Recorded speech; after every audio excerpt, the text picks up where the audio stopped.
Hello and welcome back. Today we will review this article that claims that we don't need data scientists, we need data engineers, and see whether the points that the author makes in this article actually make sense. Now, before we get into it, I have to admit that I am somewhat of a data science skeptic. Not that I do not believe in data science, quite the opposite. I think it's a critical field in data analytics, and eventually it will mature enough to be the dominant force in insight generation.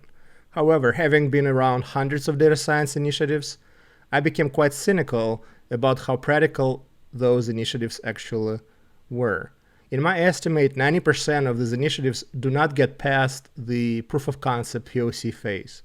In other words, they never get deployed to production, even though close to 100% of them are advertised as unbelievable success. With that in mind, I was surprised to come across this article, "We do not need data scientists, we need data engineers." The link will be in the description of this video. Written by a legit data scientist, I hope I don't butcher his name, Mihail Eric. Looks like Mihail is a researcher, engineer, educator working on Alexa AI, Confetti AI. If you go through his credentials page, you will see that the guy definitely knows what he's talking about. However, for a data scientist to say that the industry needs more data engineers and not data scientists is pretty interesting, because in my experience, it's hard to find a data scientist who would not consider their trade as the top of the data analytics food pyramid. Data scientists, in their mind, are the apex predators, and the data engineers are there to do the menial and basic work. Mihail, however, puts some elbow grease into his research, and he concluded in his article that demand is actually higher for data engineers than data scientists. According to his research, there are 70% more open roles at companies in data engineering as compared to data science. As we train the next generation of data and machine learning practitioners, let's place more emphasis on engineering skills. Mihail actually took a look at 1,200 different companies and all of the job posting that they've created relative to data engineering, machine learning, ML type of positions. And then he realized that out of those 1,200, he could distill it down to a good data set of about 70. And then for those 70 companies, he sifted through all of their job postings, again, with all of the titles that I mentioned before. He actually found a bunch more titles, then he ended up grouping into a handful of buckets that you can see on this chart. And you could see that according to his research, and he did quite a bit of work aggregating, cleaning everything up, so I can only commend him for all of the amount of effort that it took for him to aggregate this data set. So according to his research, you could see that 35% of all of the job postings were for data engineer, 30% were for ML engineer, data scientists were roughly 20 to 23%, ML scientists were at around 7%, ML infrastructure engineer less than 5%, and then ML research engineer looks like a couple of percentage points. Now, to come up with the insight that he used for the title of his article, he took a look at the first and the third bars, and he says, hey, take a look at this. Data engineers are 70%. The bar for data engineers, the demand for data engineer, is roughly 70% higher than that of a data scientist. Therefore, companies need more data engineers right now as opposed to data scientists. How does Mihail explain that change in demand, or the fact that data scientists seem to be in less of a demand as opposed to data engineers? Well, here's what he says. When machine learning became hot 5-8 years ago, companies decided they need people that can make classifiers on data. But then frameworks like TensorFlow and PyTorch became really good, democratizing the ability to get started with deep learning and machine learning.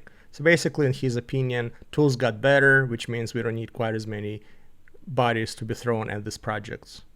This commoditized the data modeling skill set, says Mihail.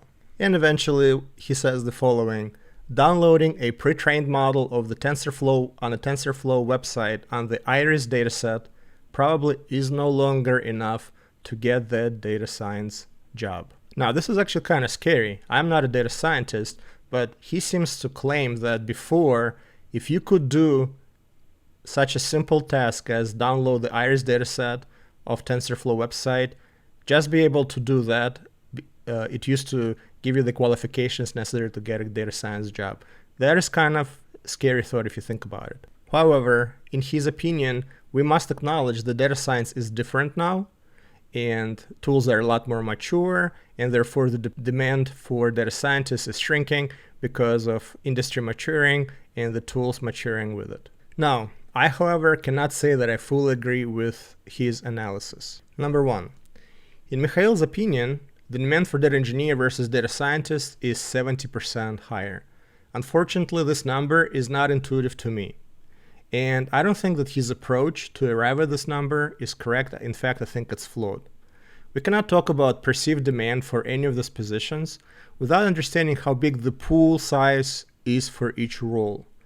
I actually think that the data engineering pool is an order of the magnitude larger than that of the data scientists. In other words, we have significantly more data engineer in the workforce than we have data scientists. I also think that it takes significantly less time to fill data engineering positions relative to filling data science positions, which means that data engineering demand will tend to be understated and the data science demand would tend to be overstated, which means that the chart above is not very representative of the reality.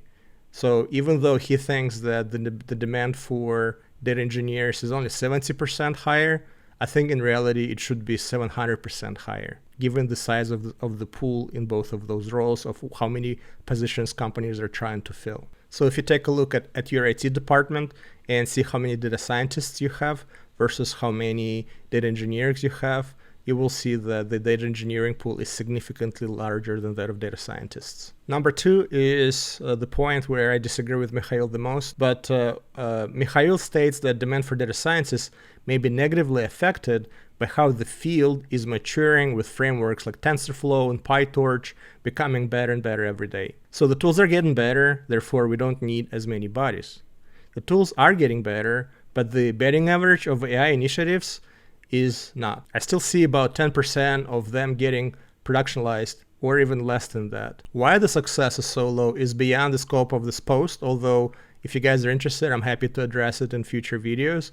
But let's just say that the business acumen is still a thing, and no tools seem to make it less relevant yet. Frankly, a lot of times you'll have a team of data scientists come in who will come in, put together all those incredibly complicated models, and when you look at those models, business does not understand what's happening, and whatever insight is generated, the data scientists cannot communicate that insight back to business in terms that business can understand.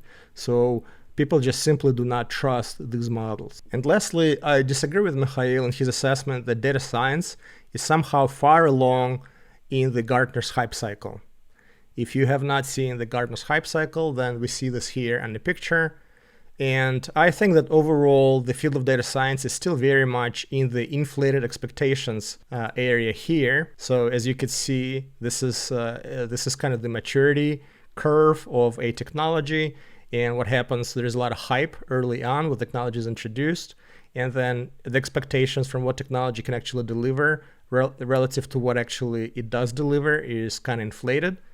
So I think we're still riding that hump. I don't think that expectations from the technology are on par with the reality. So here we have this phase of time that's called through of disillusionment. And you can see here, less than 5% of the potential audience has adopted fully.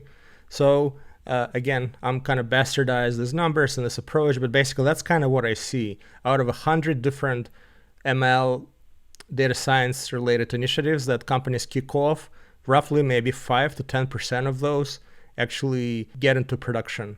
90% of them are cool thought experiments, cool proof of concepts, some interesting insight is generated, but that's about it. It's just another lens, another type of information or another type of insight that is generated that businesses take and add to existing BI tools to kind of try to understand what's happening in their book of business. So to summarize, I think that the field of data science is far from being mature, and therefore we need more data scientists. However, we need data scientists who know how to work with data, which you will notice a lot of data scientists that we work with don't even know SQL a lot of times. So data engineering skill set is extremely important for a good data scientist. And also we need data scientists who have business acumen to really understand the issues that we're trying to solve with data science, and also to effectively communicate the discoveries back to the business audience using the language that the audience can understand and the concept and intuition that the audience has. So let me know what you think. Take a look at the link in the description of this video. Take a look at this article. Let me know if you guys think we need more data scientists versus data engineers. Is this true for your company? Are your companies struggling hire engineers versus data scientists? Let me know what's happening in your orgs. Thank you for stopping by, and I hope to see you back soon.